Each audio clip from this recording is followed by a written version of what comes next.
Shalom, giving all praises to Yahweh, Ba'ashem Yahweh Shai, and double honors to the apostles, bishops, and elders of Great Millstone, and Shalom to you, hopefully elect, your fellow doomsday prophet, Yahweh call from Great Millstone, Orlando.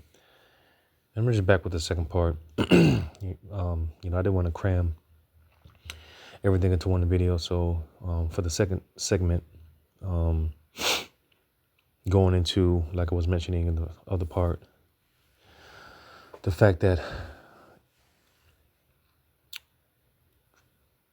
America basically backstabbed Ukraine. And of course, that has America's allies worried as far as trust is concerned. And like I said before, these EU and NATO nations, they have to make certain decisions based off, they have to make decisions that's going to be for their better interest. All right. Which all in all, overall, is going to lead to the beast hating the whore in Revelation 17. All right. And ultimately, all these nations, including America's allies, closest allies at that, shooting missiles on his place. So this is a major shift in prophecy concerning World War III.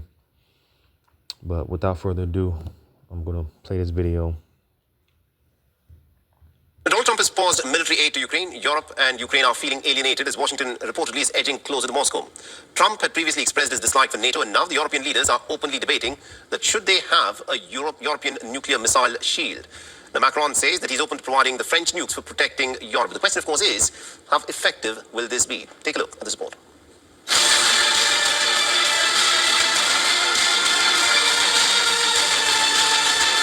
The world is on the edge as the war in Ukraine drags on and Russia grows more aggressive. The equations are changing rapidly. Europe finds itself at a watershed moment. For decades, the continent relied on Big Brother America for its security. But now that certainty is fading.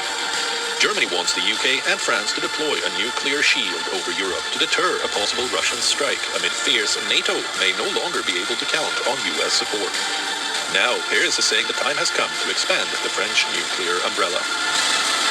De la paix et de la sécurité en Europe. In response to the historic appeal of the future German Chancellor, I have decided to open the strategic debate on the protection afforded by our deterrent to our allies on the European continent. Whatever happens, the decision has always been and will remain in the hands of the President of the Republic, head of the armed forces. Chef des armées. Moscow isn't taking the nuclear talks lightly and says discussions about extending France's nuclear deterrent to European partners are a threat. This is a threat to Russia. If he considers us a threat, calls a meeting of the chiefs of general staff of European countries and Britain, says that it is necessary to use nuclear weapons, prepared to use nuclear weapons against Russia, this, of course, is a threat. The question is, under what political and financial conditions? You see, it's like an old Wild West tale. I'll grab this real quick, because just to sum up, again, in light of all this, France is talking about supplying European nations, with that nuclear shield, that nuclear protection, which of course Russia is considering a threat. And as I said before, because the aggression is not going to stop. All right. But like I said, this is like a tale of the Wild Wild West in Isaiah 14 and 17. That made the world as a wilderness and destroyed the cities thereof, that opened not the house of his prisoners. So basically,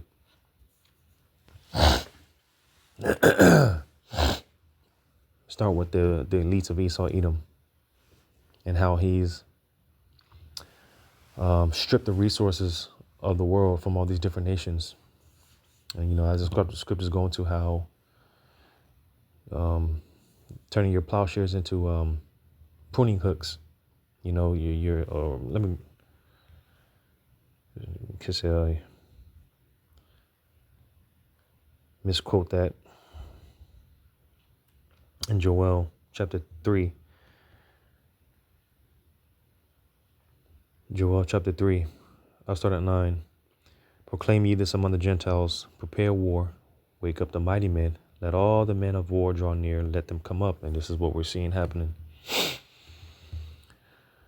Beat your plowshares. And because just another note, on another note, little sidebar, you just had it. And we got to see what's to come of this, but South Korea, supposedly they just did some type of, they were doing some sort of military drills, and allegedly they accidentally bombed some territory in North Korea. All right. I'm not sure. I don't think there was any casualties. I could be wrong, but nevertheless, there's a lot of questions,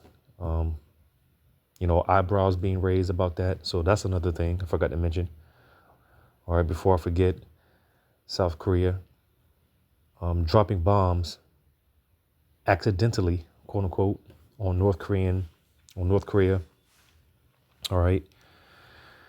Because, in some way, shape, form, or fashion, all these smaller nations as well are getting involved, getting dragged in as well. So, like I said, got to keep an eye on that, see how that plays out, what's to come of that as well. But verse 10, beat your plowshares into swords and your pruning hooks into spears. Let the weak say, I am strong. So you see, all right, all these nations are gearing up for war. All right, even these little nations, these smaller nations. All right, because they mentioned the plowshares being turned into swords, pruning hooks into spears. These are instruments used to basically develop your economy and things of that nature, right? But Esau has it to where, and that's why I'm gonna go back to Isaiah 14. Esau has it to where the money that you're supposed to be spending on developing your economies and things of that nature, these nations, they're spending their money on warfare, gearing up for war. So going back to Isaiah 14 and 17. That made the world as a wilderness and destroyed the cities thereof, that opened not the house of his prisoners. So like I said before, it's like an old tale of the Wild Wild West. Everyone's pointing their guns at one another. Everything is being moved into place.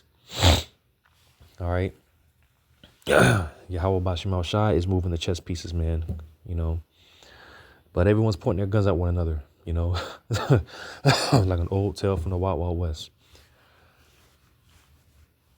I'll play some more. Will Paris and London be prepared to maintain or expand their own strategic capabilities for collective security? Britain and France are Europe's only nuclear powers. And I didn't know that. I didn't know that part. Britain and France being Europe's main nuclear power. I didn't know that. So the fact that, again, France wants to, provide that nuclear, what do they call it? That nuclear shield, to the European nations, hey, call Allah Yahweh Bashemal Shai. Be prepared to maintain or expand their own strategic capabilities for collective security. Britain and France are Europe's only nuclear powers. But even their collective power is a fraction of that employed by Russia. That has the world's largest and most varied collection of nuclear weapons, even larger, Washington's vast stockpiles.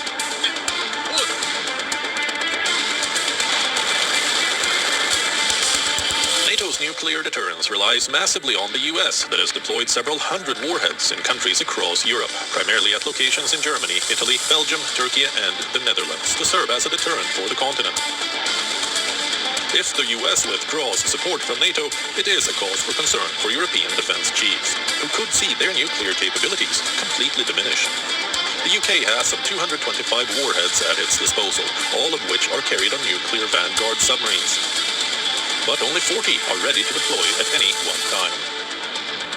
France has a slightly larger nuclear arsenal with 290 warheads, most of which are also submarine-based, in addition to around 50 cruise missiles that can be deployed by French bomber aircraft. Clearly, the world is entering a new dangerous phase, and diplomacy is the way forward to reduce the rising tensions. Bureau Report, we all for this one.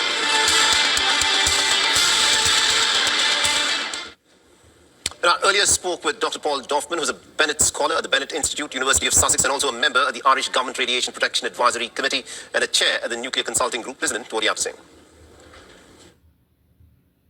It has had a significant ripple effect. Europe now plans an 800 billion euro defence fund. As discussed, Macron is planning advancing the French nuclear umbrella to Europe. The UK has an independent nuclear deterrent. And Merz, Germany's chancellor, says that Trump will no longer unconditionally honour NATO's mutual defence commitment. So we seem to be entering quite an uncomfortable phase. That said, in terms of strategic tactical nuclear responses, the UK and France's deterrent capacity, although less than Russia's capacity, is still very, very great. The problem with all of this is that it can trigger a ripple effect, and further regional powers, for example, Ukraine, may seek some other form of nuclear deterrent capacity. So without question, we are seeing a ramping up of grave concern. For all the latest news, download. Yes, sir. And that's why I read that Isaiah 9 in the first part of the segment. You know, it's exciting news. I like how you said it, an uncomfortable phase, right? In a turn of events, you know. But hey, good news to us is just bad news for the world, and vice versa. So we love to hear it, man.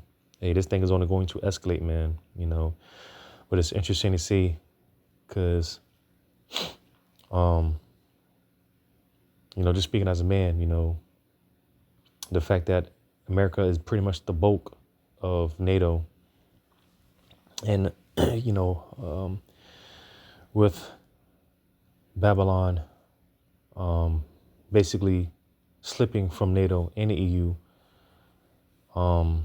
it's just going to be interesting to see how that plays out, you know. And not only that, the fact that Babylon is alliancing itself with Russia. Again, it's interesting to see how this is all going to play out, because like the scriptures say in Ezekiel 38, those going to put that evil thought, you know, something's going to happen to where the Russian Edomites are going to say, fuck it.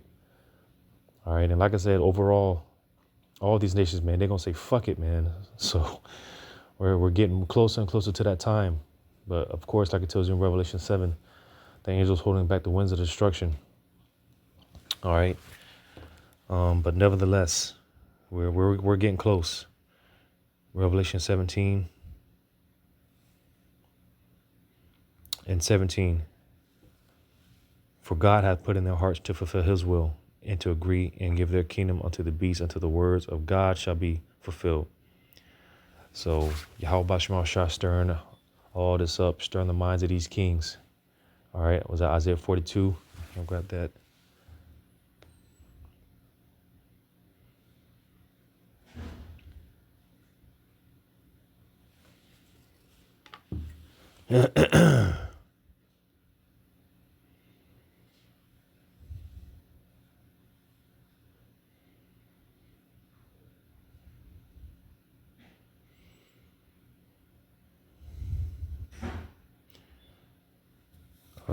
Isaiah 42 and 13, it says, and Yahweh shall go forth as a mighty man. He shall stir up jealousy like a man of war. He shall cry, yea, roar. He shall prevail against his enemies. So you see, man, Yahweh Shema Shah stirring things up. He's stirring the pot, man. You know, any day now, this thing can blow. You know, it's getting ready to spill over, man.